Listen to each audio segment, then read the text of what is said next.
Bienvenidos a esta transmisión en vivo por mi cuenta Instagram Live. Hoy vamos a tener como invitado al doctor Francisco Rodríguez, que vamos a invitarlo de una vez para que participe con nosotros en este foro, donde vamos a tratar temas económicos sobre propuestas en realidad para resolver la crisis económica de Venezuela. Y Francisco es un calificado economista y podemos debatir. Buenas noches, Francisco, ¿cómo estás? Buenas noches, José. Un gusto saludarte, estar aquí conversando contigo. Muy bien. Francisco, comentaba que este es un espacio que estoy abriendo desde hoy en una secuencia de eventos sobre Venezuela, se llama Debates.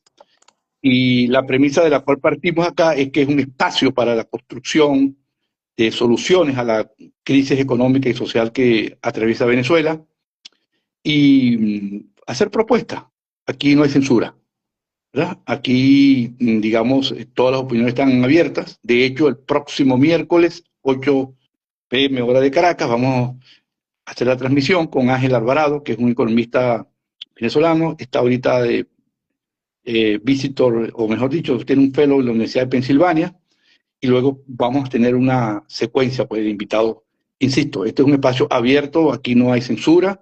Es más, tú y yo hemos tenido muchas diferencias en el pasado y hoy estamos conversando, vamos a debatir y vamos a conversar sobre todo soluciones a la crisis económica de Venezuela. Yo voy a hacer una introducción, Francisco, y después voy a hacer unas preguntas orientadas justamente en ese ámbito, en ese propósito, ¿no? Bueno, la economía venezolana, tú la has estudiado muy bien, tiene libros ya publicados en editoriales reputadas sobre la situación de Venezuela. El último libro creo que se llama Tierra Arrasada, algo así. Tuviste después me lo donaste, me lo regalaste. Decía pues que la economía venezolana alcanzó su pico de crecimiento de ingreso per cápita en el año 1977 y de ahí para acá lo que hemos visto es periodos de crecimiento muy corto de 2, 3 años, luego caídas de 5 años, una inestabilidad fenomenal. Y hoy creo que tenemos el ingreso per cápita que teníamos, no sé, en los años 50, 60, tal vez por ahí tú puedes explicar eso mejor. Y con ello ha convivido una inflación crónica que se ha cronificado en la estructura de la economía venezolana. Creo que no tenemos inflaciones de menores a 2 dígitos desde el año 79-80, por ahí. De ahí en adelante, pues, inflaciones de 2 dígitos, inclusive una hiperinflación en el año 2017, que terminó en el 2021, tal vez una de las hiperinflaciones más largas y más dañinas del mundo. Y este es un tema después de inestabilidad macroeconómica que tenemos. El país ha tenido booms petroleros de todo tipo y de toda magnitud, cortos y largos, y de esos booms hemos salido, de los auges petroleros hemos salido endeudados, como estamos hoy, pues una situación de insolvencia, con instituciones destruidas, con un banco central prácticamente inexistente, cifras que no se publican, pero un poco la idea es que discutimos estos temas, que lo debatamos acá y que busquemos solución. De manera tal que mi primera pregunta es la siguiente. En el contexto, Francisco, del cierre del año 2025 y ya el arranque de este año 2026, nosotros reportamos para el cierre del año 2025 una inflación mayor a 600%, que se aceleró sustantivamente respecto a la del 2024. Una economía que creció, pero no sabemos la cifra todavía, pero con muy poco aliento. Una restricción externa de financiamiento importantísimo. Entonces tenemos problemas de bajo crecimiento y alta inflación. ¿Cómo ves tú y cuáles serían los elementos de un plan de estabilización de la economía venezolana que no implique una recesión? Bueno, en primer lugar, muchísimas gracias, José. Es un gusto estar aquí conversando y te felicito por abrir este espacio de discusión, de debate, de intercambio de ideas. Creo que a todos nosotros nos toca reconstruir estos espacios de debate donde podamos explorar nuestras similitudes y también nuestras diferencias. Y la reconstrucción democrática de Venezuela se trata de esto también, de ir a hacerlo en todos los espacios en los que nosotros podemos hacerlo, rescatar estas posibilidades de intercambio de ideas, de convivencia, de coexistencia. Fíjate, la pregunta que planteas es una pregunta muy amplia. Yo comenzaría por tratar de pintar un cuadro de lo que ha pasado con la economía venezolana y qué es lo que nos dice la experiencia económica venezolana reciente. Tú hablabas de un crecimiento muy bajo. El Fondo Monetario, de hecho, lo pone en 0,5% para el año pasado. Estamos hablando de una inflación de tres dígitos. Y eso se da, curiosamente, después de unos años de crecimiento. Entre el 2021 y el 2024, la economía venezolana había crecido. Um, y se da justamente porque en el año 2025 los ingresos petroleros que se estaban recobrando vuelven a caer. Y esa es una dinámica que la economía venezolana ha visto por mucho tiempo, esa dinámica de alta dependencia de los ingresos petroleros. De hecho, cuando nosotros nos preguntamos, y es parte de lo que yo exploro en mi libro, que el título final resultó ser El colapso de Venezuela, política de tierra arrasada y declive económico del 2012 al 2020, es que hay una altísima dependencia del crecimiento económico venezolano de los ingresos petroleros y ese colapso, cuando la economía venezolana entre el 2012 y el 2020 sufrió una contracción de 71% del PIB, que es la mayor contracción documentada en cualquier país fuera de tiempos de guerra, eso ocurrió también en un periodo en el que los ingresos petroleros cayeron en 93%. Entonces, un país que estaba produciendo y exportando alrededor de 100.000 millones de dólares, efectivamente ve sus exportaciones petroleras caer a alrededor de 6.000 millones de dólares. Entonces, tú tienes entre el 2012 y 2020. Y la recuperación que nosotros vemos, que por supuesto que fue insuficiente, pero fue una recuperación entre el 2021 y el 2024, es también una recuperación de ingresos petroleros. La caída del 2025 es una caída de ingresos petroleros. Entonces, ¿qué es lo que nos dice eso sobre lo que va a pasar ahora? Bueno, que en la medida en que en este nuevo esquema donde hay, si se puede llamar, un nuevo arreglo entre Venezuela y Estados Unidos que permite que Venezuela comience a exportar de nuevo a Estados Unidos, a Europa, a los mercados en los que había estado cerrado a su posibilidad de exportar. Como resultado de las sanciones, entonces vamos a tener un crecimiento de los ingresos y ese crecimiento es un crecimiento que va a ser importante. Fíjate que ya el petróleo venezolano, de acuerdo con las informaciones que tenemos, se está vendiendo a $10 por encima de lo que se estaba vendiendo antes por reducción del descuento con el que se le estaba vendiendo a China. O sea, incluso en este nuevo esquema, como ya no tienen sanciones o como está siendo administrado por Estados Unidos, China está dispuesta a comprar petróleo a un descuento mucho más bajo. Eso significa aproximadamente un 20% de aumento en nuestros ingresos petroleros. Si nosotros tenemos un crecimiento en la producción petrolera, como se estiman algunos especialistas en el área petrolera, que a lo largo de los próximos 2, 3 años podríamos incluso en un escenario conservador ver una recuperación de 400.000 barriles. Bueno, ahí estamos hablando de un 40% de aumento de los ingresos petroleros. Entonces tú tienes unas bases para llevar adelante una recuperación que es revertir el declive que habíamos tenido con la economía venezolana. Ahora, la pregunta es, ¿cómo es que tú conviertes eso en un plan de recuperación estable, sostenible, duradero, un plan en el que tú puedas ir más allá de simplemente a recuperar en 40% la producción petrolera, porque la producción petrolera no deberíamos llevarla solo a 1,4 millones, la deberíamos llevar a por lo menos a 2,5 millones, idealmente a 3 millones, incluso más si es posible. Bueno, ahí tú necesitas otro marco para en el cual tú le puedas dar seguridad a los inversionistas de largo plazo para meter dinero en inversiones de largo plazo en la economía venezolana, en el sector petrolero. Ahora, ¿cómo se enlaza todo este con el tema de estabilización del que tú estabas hablando? Aquí, la economía venezolana tiene que bajar estos niveles de inflación.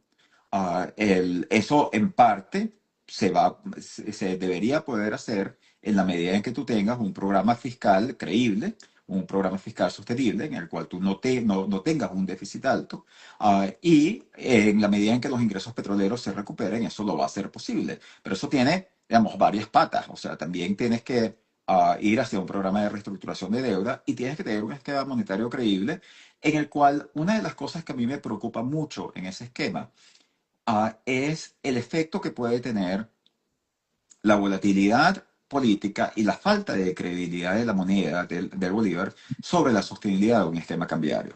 Porque, ¿qué es lo que pasa?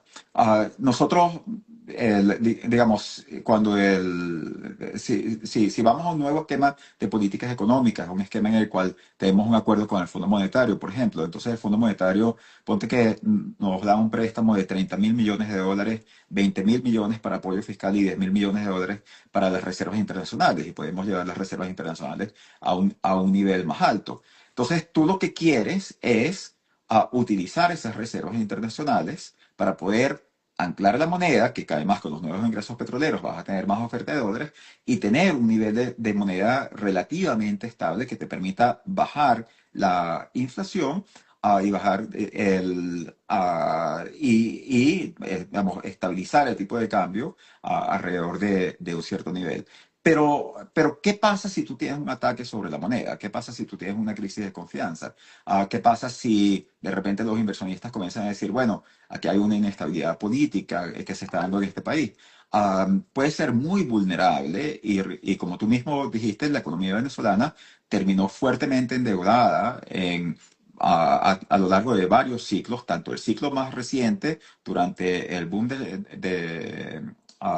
petrolero que le tocó a Chávez, como los ciclos anteriores, en los cuales también se habían asumido niveles muy altos de endeudamiento.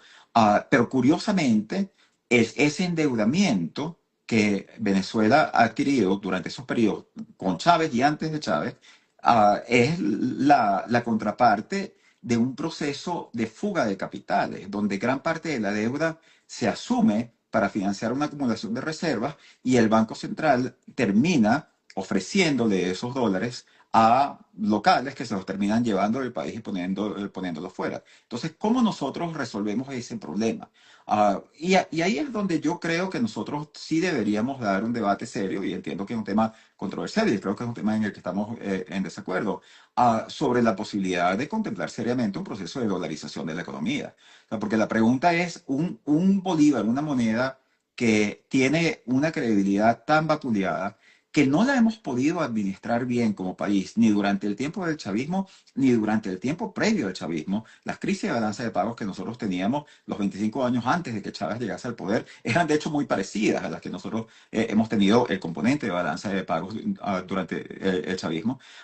Y entonces, imagínate que quedemos en un escenario donde esos 10.000 millones de dólares o 20.000 millones de dólares que le pedimos prestados al Fondo Monetario Internacional terminan financiando una fuga de capitales tremenda, y entonces terminamos endeudados con el Fondo Monetario sin haber podido utilizar ese dinero para la reconstrucción del país. Creo que es algo que tenemos que contemplar bien en serio, porque fíjate lo que te ocurre y lo que le ocurrió, por ejemplo, lo que le ocurrió durante el gobierno de Macri en Argentina, que es que cuando tú tienes un ataque sobre la moneda, lo que reaccionas para tratar de defender el tipo de cambio es subiendo las tasas de interés.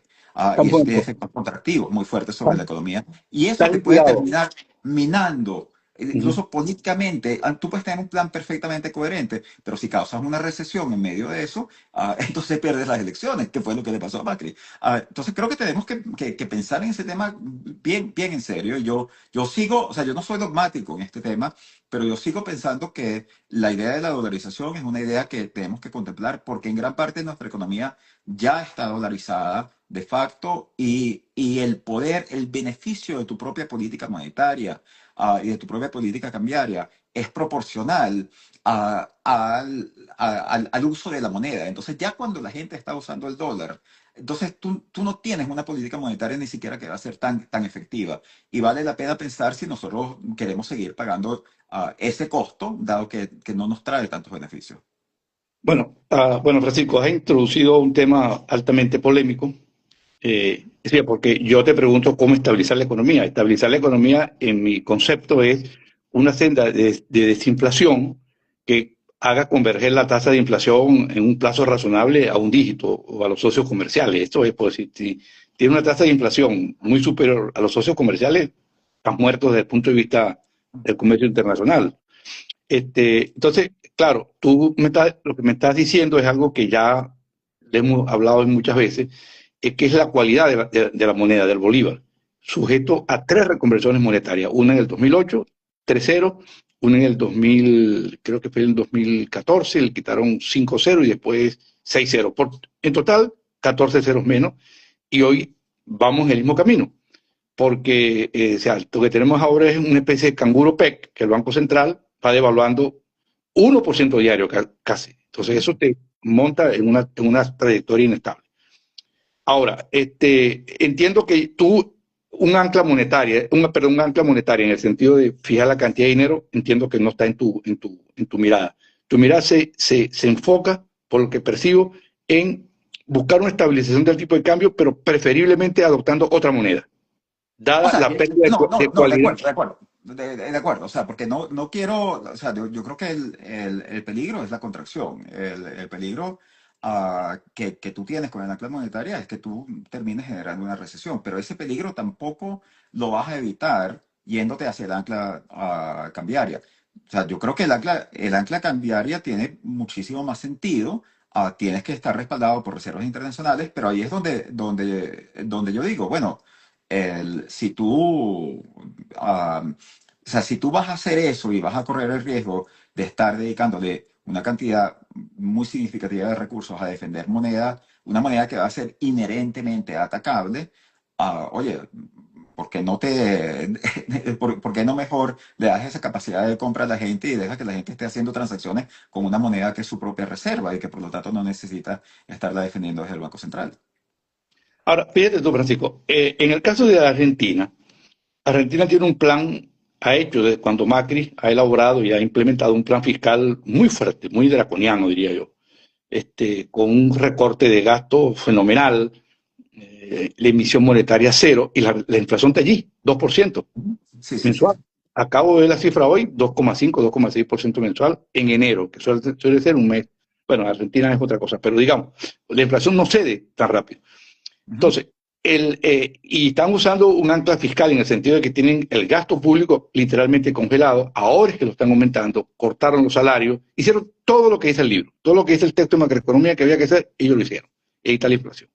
Entonces, por eso es que mucha gente en Argentina está diciendo, bueno, ¿y por qué si vamos y Macri lo planteó, que iba a pasar la motosierra y que iba a dolarizar la economía? Y no lo ha hecho. ¿Por qué no lo ha hecho? Bueno, porque yo creo que se dieron cuenta de que no tener moneda también tiene un costo muy elevado. Ahí está el caso de Ecuador. Ecuador está atrapado en una trampa, valga la redundancia, está, digamos, apresado en un crecimiento bajo. Y hay países, Francisco, en la región que tienen su propia moneda, como el caso de Perú, el caso de Chile, el caso de Colombia, el caso de Paraguay. Por cierto, el presidente del Banco Central de Paraguay estudió conmigo, fue mi amigo mío en 2 semestres, después se fue para la Universidad de Chicago, Carlos Fernández. Y Paraguay tiene un crecimiento aceptable. Y tú ves vis a vis Perú o Chile, que tienen moneda, pero tienen reglas fiscales, tienen gobiernos responsables y serios, y lo compara con Ecuador, y la ventaja que le llevan esos países con su propia moneda es muy significativa. Ecuador no crece y está sujeto a todos los vaivenes del ciclo petrolero, en el caso de ellos, y bueno, exportan bananas, etcétera. Lo que yo te quiero decir, Francisco, es que la dolarización no te garantiza nada. Te garantiza, sí, que va a bajar la inflación. Eso lo puedes escribir. O sea, tú dolarizas por un acto de magia mañana la economía venezolana y en un mes tienes una inflación descendiendo aceleradamente y en 3 meses tienes una inflación de 10% y en un año tendrás de 1%. Eso no hay duda. El problema es que te crea otras restricciones. ¿Tú has evaluado bien, Francisco, los costos que significa dolarizar la economía venezolana? Sí, por supuesto, pero fíjate, como tú sabes, este es un tema en el cual este planteamiento lo hemos venido haciendo desde hace tiempo y he escrito bastante sobre este tema. Entonces, fíjate, lo primero es que, digamos, en economía tú tienes que tratar bien lo que llamamos los counterfactuals, ¿no? El counterfactual es ¿cuál sería el crecimiento de Ecuador si Ecuador no hubiese dolarizado? Esa es la pregunta que tú te tienes que hacer. ¿Cuál sería el crecimiento de Panamá si Panamá no hubiese dolarizado? ¿Cuál sería el crecimiento de El Salvador si El Salvador no hubiese dolarizado? No me queda claro o sea, lo que tú estás pintando como que Ecuador, por el hecho de que crece menos que algunos otros países latinoamericanos, eso se lo debes atribuir a la dolarización. O sea, no, digamos, no veo la implicación directa. Yo lo que veo es que es un país que era macroeconómicamente muy inestable, con una moneda muy inestable, donde, donde al final la decisión de dolarización es una decisión que no solo, y esto es algo muy interesante, no solo está directamente asociada con la recuperación de la estabilidad macroeconómica en Ecuador, sino que además se convirtió incluso en un blindaje institucional, tanto así que el gobierno de Rafael Correa Ujú. efectivamente no pudo desmontar la dolarización. O sea, ellos hicieron y lo querían desmontar, hicieron la evaluación y decidieron que sería un suicidio político. Entonces, fíjate, hablando lo que es el counterfactual de nuevo, o sea, tú me hablabas de todos estos países que tienen su propia moneda y que les va razonablemente bien. Bueno, Venezuela tiene su propia moneda y Venezuela le ha ido muy mal durante los últimos 50 años, no solo durante los últimos 25 años. Es correcto. El, Yo creo que, ah, perdón, Francisco, perdona que te atas allí pero, un segundo. Yo creo que es un punto fundamental, porque no creemos, no creyamos, o no pensemos que la crisis venezolana se originó hace 25 años. No, tiene una claro, historia, tiene un claro, precedente. claro. Y fíjate tú que a mí lo que sinceramente me preocupa es que yo creo que en Venezuela, justamente por sus características como país petrolero, pero como un país además con un Estado inherentemente muy débil, que no tiene una tradición sólida de provisión de bienes públicos. Es un país donde la economía política de la búsqueda de rentas es alta, es fuertísima. Y la dinámica que nosotros tenemos, y la razón por la que yo hablaba de las similitudes entre esas crisis cambiarias del chavismo y las crisis cambiarias de la llamada Cuarta República, es que es esencialmente lo mismo. O sea, tú tienes gobiernos que dicen, no, yo voy a mantener un anclaje cambiario, de hecho, bajan la inflación, en algún momento mantienen un anclaje cambiario, y eso termina convirtiéndose en una moneda sobrevaluada, en un tipo de cambio insostenible, donde los actores que tienen la capacidad de comprar dólares se dan cuenta que es insostenible, el gobierno lo mantiene con la excusa de que está manteniendo la estabilidad de precios y lo que hace es financiar una gran transferencia de recursos al sector privado y a los sectores más ricos del sector privado, que son los que tienen la capacidad de hacer fuga de capitales. Entonces, nosotros tenemos una economía política cambiaria particular, que es una economía política cambiaria, que tiene su raíz en el hecho de que tú tienes todo un entramado de búsqueda de rentas alrededor del Banco Central, que es el dueño de las reservas internacionales. Y para mí, la solución a ese problema puede estar en democratizar las reservas internacionales. ¿Qué quiere decir democratizar las reservas internacionales? Dárselas a la gente. De eso se trata la dolarización. Porque en un país que tiene su moneda, como los países en los que tú hablas, lo que en realidad ocurre es que la moneda, el bolívar a mí no me da capacidad de importar bienes. O sea, yo no puedo comprar bienes importados con bolívares. Yo puedo intercambiarlo con otras personas en la economía. Si yo quiero comprar bienes importados, yo tengo que pagarle. El resto del mundo no me acepta bolívares, el resto del mundo me acepta dólares. ¿Dónde están esos dólares? Esos dólares están en el Banco Central. Ahora, lo que pasa es que en Venezuela, cada cierto tiempo, nos despertamos y nos damos cuenta que los dólares que estaban en el Banco Central se los robaron y se los llevaron para el exterior. Entonces, para ahí yo prefiero que los venezolanos tengan los dólares en sus cuentas y que tengan esa capacidad de compra de pago en sus propias cuentas, como una forma de controlar la economía política de un país que tiene una economía política muy peculiar. Y aquí quiero, digamos, enlazar con el tema institucional. O sea, nosotros tenemos un Estado que lo describió muy bien Terry Carl en su libro The Paradox of Bueno, Plenty, bueno, que el petroestado, ¿no? que es un Estado que no desarrolla capacidades fiscales, o sea, que surge en base a la distribución de renta y por lo tanto, donde no se dio el ejercicio de legitimación que otros estados adquieren al momento de tener que convencer a sus sociedades de pagar impuestos, dándoles como contraparte la provisión de bienes públicos. Por eso es que yo insisto que el Estado venezolano es un Estado. Hay un artículo que recientemente escribimos Michael Penfold, politólogo, y yo en un libro que yo edité para la editorial Elgar, el Elgar Companion to the Economies of Latin America and the Caribbean, donde nosotros hablamos de lo que llamamos el proceso de parcelización del Estado venezolano. O sea, es un Estado con el cual las élites interactúan agarrándose su parcela. que es distinta de la interacción que tienen a muchos otros estados, incluso en América Latina, donde las élites tienen poder, pero donde el Estado agrega intereses, entre otras cosas, para poder proveer bienes públicos, para poder resolver problemas de coordinación. Ese es el rol verdadero de un Estado. El Estado venezolano no tiene esa capacidad. Y ahí es donde, y ahí es donde yo quiero volver al tema. O sea, yo no quiero, yo no quiero resignarme a no tener esa capacidad. Yo quiero construir la capacidad del Estado venezolano.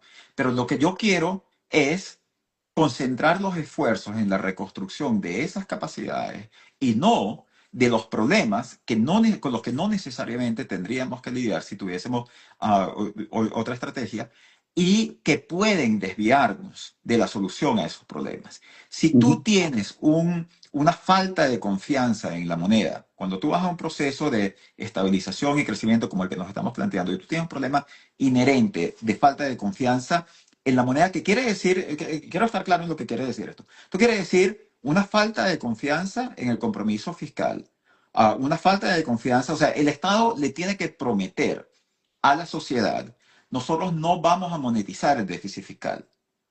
Ajá, ok, ¿y a quién le vas a creer eso? ¿Se lo vas a creer a Elsie Rodríguez? ¿Se lo vas a creer a María Corina si llega al poder? De repente, hay gente que se lo creería. Y hay otros que de repente no. Hay otros que dirían, bueno, pero aquí la economía política ha cambiado. Aquí este es un gobierno que cuando llegue a elecciones igual va a tener que gastar un montón de dinero, porque si no, entonces, qué sé yo, hay un opositor, un chavista, ahora opositor, que les va a ganar las elecciones. Entonces, este es un gobierno que no se va a disciplinar políticamente. Entonces, ¿cuál es el problema en el que tú te metes? Que es que cuando ese compromiso fiscal no es creído por los mercados. Entonces, lo que las empresas hacen es que siguen subiendo precios. Y si las No, no, empresas siguen subiendo, y si las empresas siguen subiendo precios, tú lo que tienes que hacer en ese momento es mantener el crecimiento de la base monetaria estable, de forma de, digamos, restablecer la credibilidad de tu promesa de que tú no vas a monetizar el déficit. Pero, como los empresarios están subiendo precios, eso quiere decir que tú tienes una demanda de dinero que te está creciendo. Entonces, lo que eso te termina obligando es a una contracción monetaria. Y esa es una contracción monetaria real. Y esa contracción monetaria real es altamente recesiva. Entonces te claro. puedes meter en un ciclo recesivo para tratar de restablecer tu credibilidad. Y yo les digo, o sea, nosotros queremos dedicarle la atención, el esfuerzo, los recursos de un gobierno de transición a restablecer la credibilidad vapuleada del Bolívar. ¿O por qué no nos ocupamos de otras cosas más importantes? De construir escuelas, de construir hospitales, de invertir en infraestructura, de resolver problemas de atención social, de política social, problemas todos que van a requerir una gran cantidad de capital político y económico, y usemos una moneda que tiene credibilidad como el dólar, que la podemos utilizar. Me Ok. parece que es algo que tenemos que contemplar. Sí, no, no, no. Yo, digamos, entiendo perfectamente tu planteamiento, porque uno diría, bueno, yo sencillamente fijo el tipo de cambio y con eso la inflación tiende a bajar. Evidentemente, si la fijación del tipo de cambio es creíble, para lo cual tiene que tener atrás un montón de reservas, una regla fiscal, un banco central que no monetice, y eso en la coyuntura venezolana parece no posible. Pero hay países que lo han hecho. Por ejemplo,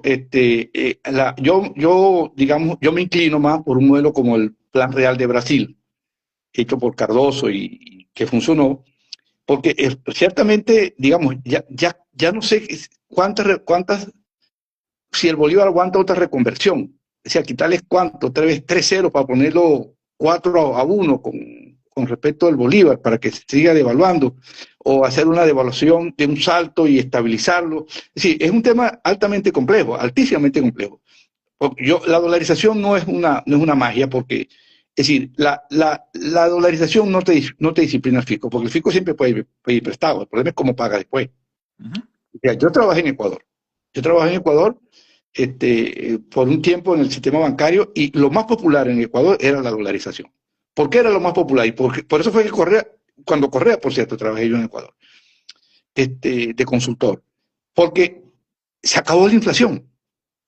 No hay mayor capital político para un país cuando acaba con la inflación. Y eso lo hace la dolarización. Lo que pasa es que, como te dije, te meten otros problemas.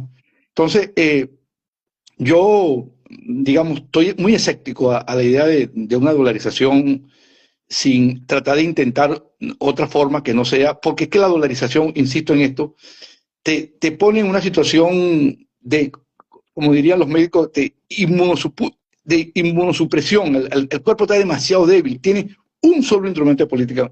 No tienes política monetaria, no tienes política cambiaria, tienes política fiscal. Se te va el precio del petróleo y no tienes un fondo de estabilización, bueno, te va a venir una recesión monumental, Pero monumental, porque claro que tienes que no tener un puedes fondo. devaluar. Primero, claro que tienes que tener un fondo de estabilización. Por supuesto que tienes, bueno, que tienes que tener un fondo de estabilización si tienes tu propia moneda también. De cualquiera de las dos formas tienes que tenerlo.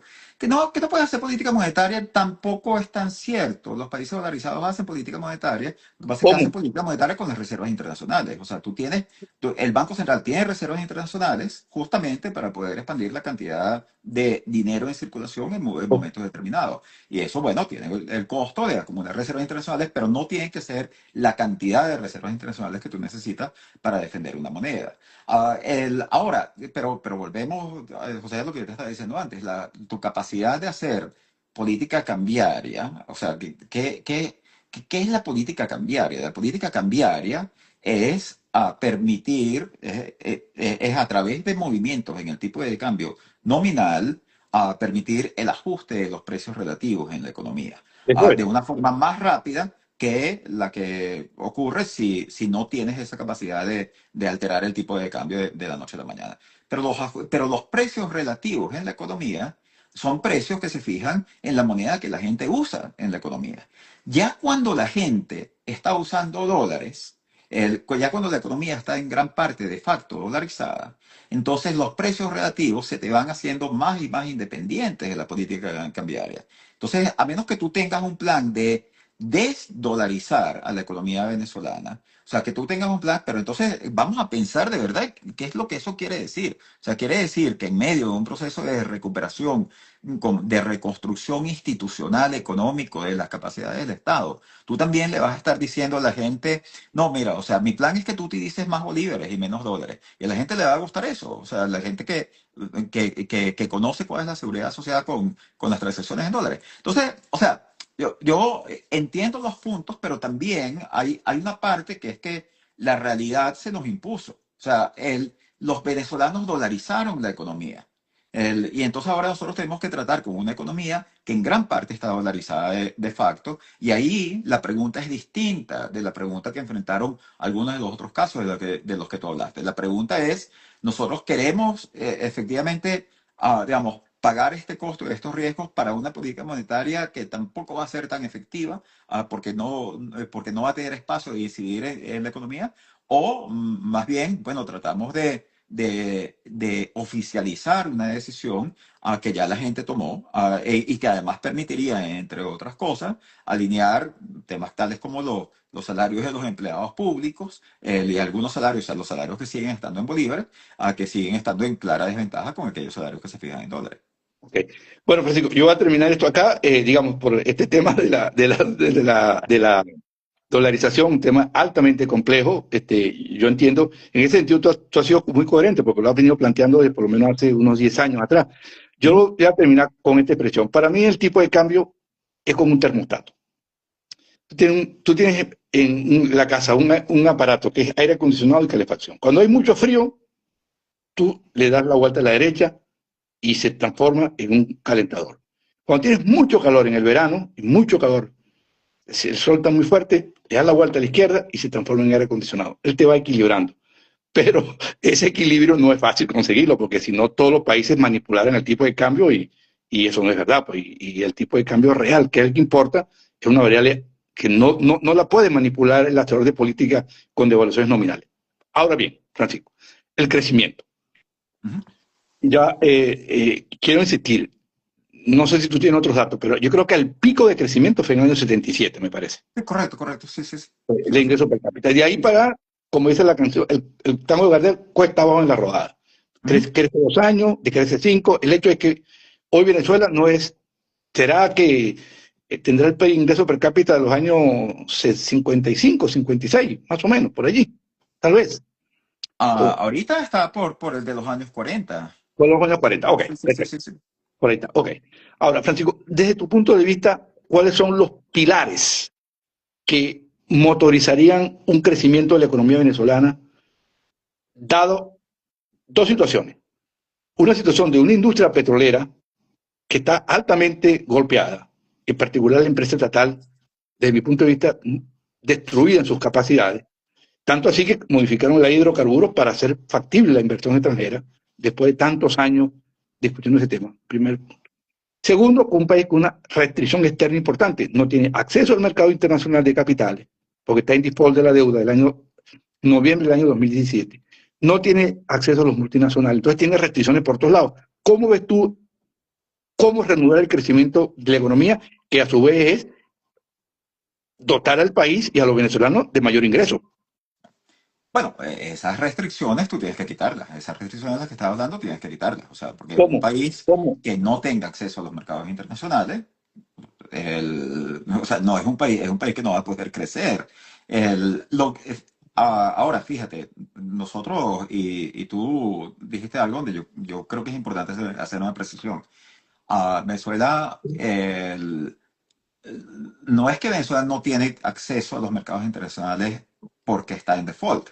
Venezuela está en default porque no tiene acceso a los mercados internacionales. O sea, Venezuela no ha podido reestructurar su deuda porque es ilegal reestructurar la deuda venezolana de acuerdo con la orden ejecutiva impuesta durante el primer gobierno de Donald Trump en agosto del 2017, que imposibilita a Venezuela o a cualquier entidad controlada por el Estado venezolano de emitir deuda. Entonces, hay que hacer un proceso de reestructuración de la deuda venezolana que Estados Unidos tiene que permitir, sea a través de levantar esa sanción o sea a través de emitir una licencia.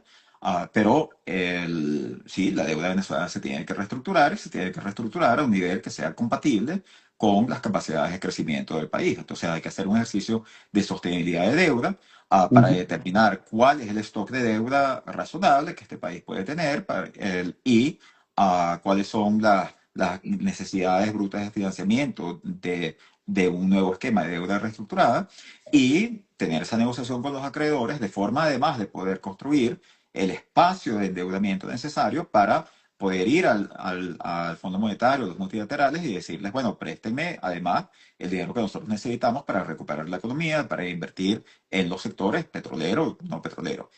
Lo mismo, y claro, o sea, no tenemos acceso a los organismos financieros internacionales porque Venezuela, el gobierno venezolano no es reconocido por los organismos financieros internacionales. Entonces, esos problemas o sea, fíjate, la economía venezolana es una economía. Si nosotros nos preguntamos por qué la economía venezolana tuvo este gran colapso que tuvo, que como yo te decía, tiene que ver con una caída de los ingresos petroleros, pero tiene que ver, yo creo que a un nivel más fundamental, porque sus vínculos, sus canales de inserción en la economía mundial, tanto a través de los mercados de bienes como a través de los mercados financieros, fueron rotos y eso lo tenemos que restablecer y tiene que haber una negociación. O sea, nosotros no vamos a poder recuperarnos si no hay una negociación con Estados Unidos que lleve a una flexibilización de las sanciones en esos ámbitos, en el ámbito petrolero y en el Eso va, ámbito financiero.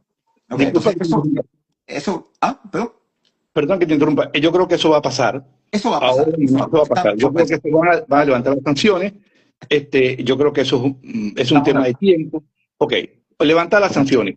Entonces levanta las sanciones. ¿Cómo prendemos los motores de crecimiento? ¿Cómo Ok, prendemos los bueno, perdón, un segundito, Francisco, que te interrumpa. dime. Tenemos un país que no tiene bancos, no tiene sistema financiero. Ujú, Un país que tiene un encaje del 73%, los bancos no pueden prestar. O ujú. sea, ¿cómo configuras tú, dado, estamos de acuerdo en eso, o sea, sin las sanciones no hay posibilidad, sin levantamiento de sanciones no hay posibilidad de acceder al mercado internacional, tiene que refinanciar la deuda que está en default antes de las sanciones, porque la deuda entró en default en noviembre de 2017, pero ¿cómo ves tú la mecánica, el crecimiento, una vez levantada las sanciones? O sea, ya ve, hay que tener mucho cuidado utilizando las asociaciones temporales para hacer afirmaciones sobre causalidad. O sea, Venezuela habría reestructurado la deuda. O sea, podemos discutir por qué fue que cayó en default en el 2017, donde fue antes de las sanciones petroleras, pero después de las sanciones financieras. Pero Venezuela habría reestructurado la deuda si no hubiese tenido sanciones. Todos los países lo hacen. O sea, la razón por la que, digamos, es así de simple. Es ilegal reestructurar la deuda venezolana en este No, eso lo momento. sabemos, eso lo sabemos. Bueno, Pero entonces, mi entonces enfoque, Francisco, es, no, no, supongamos el tema de la levantamiento de sanciones. ¿Cómo ves tú el arranque de los motores? ¿Dónde está la dinamización de la economía? pero no, yo creo que fíjate, tú tienes que arrancar el sector petrolero, y el sector petrolero es lo fundamental. O sea, la economía venezolana, a lo largo, si tú haces, por ejemplo, un ejercicio que yo he hecho y lo podemos compartir, utilizando los datos desde que el sector petrolero es relevante en Venezuela, desde 1920, a lo largo de 105 años de historia macroeconómica.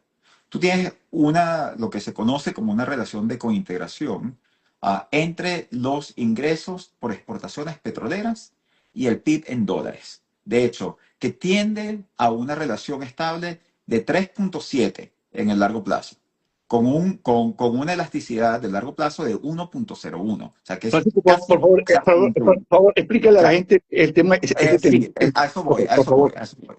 Lo que te estoy diciendo es que lo que te dice la econometría es que la economía venezolana, el tamaño de la economía venezolana es aproximadamente 4 veces sus exportaciones petroleras. Esa es la realidad histórica nuestra. O sea, eso lo que quiere decir es que si los ingresos petroleros crecen en 40%, la economía va a crecer en un 40%. Eso es lo que nos dicen los datos y así se ha comportado la economía venezolana.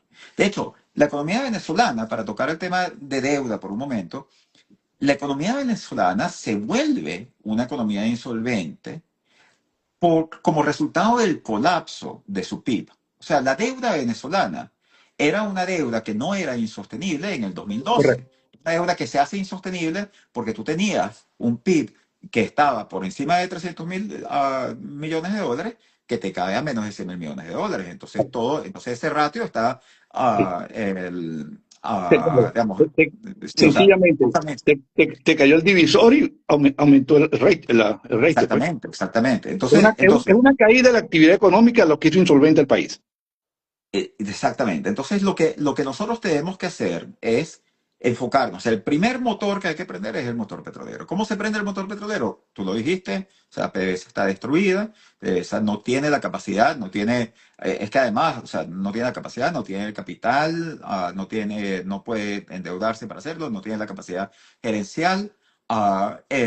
Y además, entonces, sí, tú tienes que traer la inversión internacional y digamos, yo estoy de acuerdo con el esquema planteado por la ley de hidrocarburos. Y yo creo que este es un esquema en el cual había un amplio consenso. Más bien, las críticas que hay a esa ley son, y bueno, podemos discutirlo, ¿no? Pero hay unas críticas que más bien dicen que no es lo suficientemente agresivo, que le deja todavía mucha discrecionalidad, que yo estoy de acuerdo. Y, por ejemplo, en Venezuela se debería crear una agencia nacional de hidrocarburos que sea una agencia independiente, que efectivamente regule el sector petrolero. Y nosotros lo que tenemos que entender es que lo que nos permite, o sea, nosotros estamos montados sobre unas reservas que son importantes y podemos discutir si son las más grandes del mundo o no, todo eso, pero tenemos un montón de petróleo y lo que tenemos que hacer es producirlo y necesitamos traer a la gente que nos ayude a producirlo. Ahora, aquí hay un tema donde te decía, mira, recuperar los primeros 400.000 barriles no es difícil. O sea, Ujú.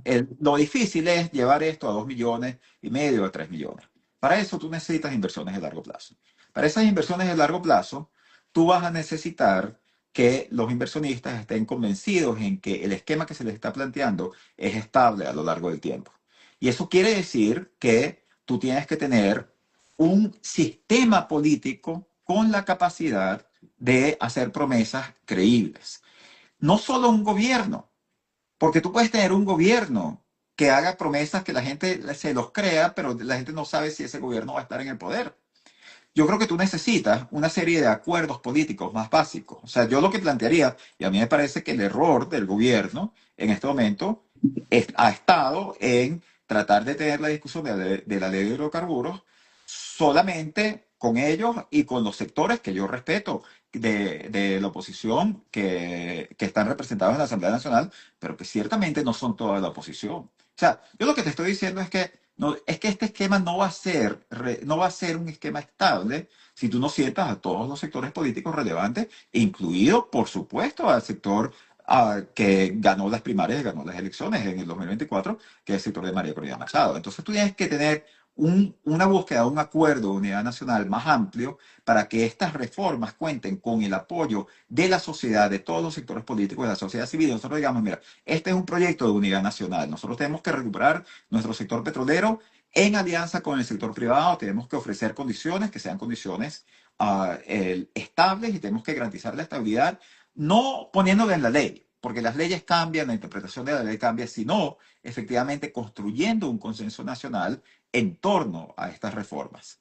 Entonces, esto es un tema que va de mano en mano con, por ejemplo, la transparencia. O sea, nosotros, o sea, mira, yo, ah, a mí me parece que es una falta de respeto esencial a la sociedad que un gobierno que no publica estadísticas fiscales desde el año 2009 2009. le vaya a pedir ninguna ley para aumentar los ingresos fiscales. Si nosotros no tenemos la más mínima idea de qué es lo que este gobierno está haciendo con eso. La Y cifra, fíjate tú la además, cifra, la cifra de inflación. no, sí, las cifras de inflación, o sea, las cifras de pobreza. Tú tienes un Instituto Nacional de Estadística que decidió no publicar, o sea, no solo lleva tiempo que no publica nada, pero además borraron las cifras de pobreza monetaria de la página web del INE. O sea, tú no tienes y el esquema actual con Estados Unidos, que sí está logrando reabrir los mercados petroleros, que es bueno para la economía, está ocurriendo en un ambiente de falta de transparencia, que es algo brutal. O sea, Sí. nosotros no sabemos cómo se De está, hecho, Francisco, qué perdona que se te está. interrumpa. De hecho, el acuerdo petrolero entre el presidente Trump y la presidenta encargada, Delcy Rodríguez, es desconocido por los venezolanos. Ajá, pero entonces yo te digo una cosa, y tú que fuiste diputado, eso no es un contrato de interés público nacional. Por Yo Dios, creo que un contrato sobre la venta de todo el petróleo venezolano no es un contrato de interés público nacional. bueno, No se regula por el artículo 150 de la Constitución. si Entonces, eso no es ¿por si eso no es un contrato de interés público nacional, entonces, ¿qué qué es lo un contrato de interés público nacional? Claro, claro, claro. Entonces, este contrato, que sabemos que existe, porque ayer Bessent lo dijo, Lo digo. dijo que había un contrato, y este contrato no solo tenemos que conocer, tiene que ser aprobado por la Asamblea Nacional, y si no es inválido. Pero entonces fíjate, o sea, es que el punto es que nosotros tenemos, o sea, las políticas se siguen haciendo con el mismo, bajo la misma opacidad, bajo el mismo oscurantismo que se han hecho siempre, solo que ahora se están haciendo con Estados Unidos, que también es un gobierno que no le importa para nada la transparencia al gobierno de Trump. Entonces eso es un problema adicional que nosotros tenemos. Pero tú no vas a poder construir los amplios consensos necesarios para garantizar tanto en el sector petrolero como en el sector no petrolero, la estabilidad de los contratos, la seguridad jurídica, si tú no convocas a toda la sociedad, y eso tiene que ser producto de una Estoy de acuerdo discusión contigo. transparente. Francisco, fíjate, y voy a cerrar con este ejemplo que tú lo debes conocer porque tú, aparte de ser un excelente técnico en materia macroeconómica, también conoces bien la historia económica del país. En el año 42, el presidente Medina se fajó, el presidente Medina, ir a los campos petroleros y, digamos, se generó un debate, se creó una comisión presidencial donde estaba gente honorable, como Rafael Pisani, Manuel Egaña, Arturo Uslar Prieto, entre otros, Longo Cabello, para hacer la reforma petrolera y convocó al Partido Oposición Acción Democrática y en el meeting de abril del año 42 hablaron Medina y Rómulo Betancourt en el Parque de los Caobos. O sea, Medina hizo una reforma petrolera completa, nuevas regalías, nuevos impuestos, extensión de las concesiones por 40 años y todo el mundo estaba de acuerdo, pero Acción Democrática salvó el voto. Salvó el voto no por razones estrictamente sino por razones políticas, porque necesitaba diferenciarse de Medina como opción de poder. Pero fíjate este detalle, Francisco. La ley del 43 duró 58 años. Ujú. Este es un ejemplo que el país Correcto. que verse. Porque no es que tenemos que ir no, es que nosotros lo tenemos. En la ley del 43 se derogó La derogó Hugo Chávez por una ley habilitante en el 2001. Y esa ley, y llegó a Acción Democrática con un golpe de Estado en el 45, y no tocó la reforma petrolera de Medina. Lo que hizo la Acción Democrática, ¿qué fue? El 50-50. Le aumentó los impuestos a las empresas petroleras para llegar al 50%. Y la política de no más concesiones. Porque Medina había dado las concesiones que se vencían en el 43, que se vencían en el 83. Y luego otro gobierno de Acción Democrática nacionalizó el petróleo, Carlos Andrés Pérez. Pero la ley no se tocó. Ese es un ejemplo para Venezuela. Yo estoy de acuerdo absolutamente contigo en eso. Por eso fue que muchos decíamos que esa ley de hidrocarburos le faltó más discusión, le faltó más consenso, para que fuera estable, porque si no, no va a ser estable. Y yo creo que ese es un punto fundamental. El tema de la estabilidad de las instituciones creo que es un tema que tú has abordado en tu tema. Ahora, Francisco, vamos a ver. Tenemos claro el petróleo. Ahora, para ir cerrando, porque ¿cuáles otros sectores necesitarían apalancar el crecimiento? Por ejemplo, la manufactura está muy deteriorada. Venezuela tiene un potencial agroproductivo dormido, adormecido. La industria de la construcción, evidentemente, sin crédito bancario y crédito hipotecario no hay construcción, digamos, residencial. Entonces, cómo es tú ese engranaje de esa economía no petrolera? Sí. Bueno, fíjate, primero tú hablaste y quería, lo acabas de mencionar de nuevo, pero quería enlazar y no dejar sin tocar este tema de crédito, ¿no? O sea, yo creo que la expansión de crédito es fundamental, y nosotros tenemos que, vamos, reconstruir el sistema de crédito y tenemos que reconstruir el sistema bancario, para lo cual la estabilidad macroeconómica también es fundamental. O sea, en realidad este sistema fue destruido por la hiperinflación y además destruido por la hiperinflación porque la hiperinflación lo que es una expropiación de depósitos. Entonces, bueno, después de que te expropian los depósitos de una forma tan brutal, nadie quiere tener dinero en los bancos, ¿no? Entonces, nosotros, y la economía se desmonetiza. Claro. Entonces, yo sí creo que es fundamental, y ahí sí sería un sector donde creo que es importante utilizar una parte de los recursos que el país obtenga para dinamizar a ese sector. Creo que también nosotros tenemos que ir hacia un esquema en el cual, y esto, o sea, y perdóname que toque de nuevo con el tema de la dolarización, o sea, tú vas a necesitar bajar las tasas de interés reales Claro. de una forma natural para poder quitarte de encima esta represión financiera, estos controles. Y eso lo que quiere decir es que la estabilidad monetaria tiene que ser crucial, o sea, tú la tienes que respetar. Entonces, si no vamos hacia un esquema de dolarización, tenemos que tener un esquema de metas de inflación y de metas muy, muy, muy fuertes, o sea, y con un Banco Central con mucha credibilidad, porque si no, no vamos a lograr bajar las tasas de interés reales. Entonces, ahora, yendo al tema sectorial del que tú hablas, mira, am, yo estoy en contra de escoger sectores. Yo no creo que los gobiernos deberían escoger sectores. Yo no creo que los gobiernos deberían tratar de hacer el trabajo de... Un tema polémico digamos, seleccionar ganadores. Sí, exacto. Yo creo que los gobiernos no son buenos para eso. Yo creo que eso te genera unos incentivos de economía política muy perniciosos. Y creo que ese no es el rol de un gobierno. Yo creo que ese es el rol de los mercados. Yo creo que el rol de los gobiernos debe estar en resolver problemas de coordinación.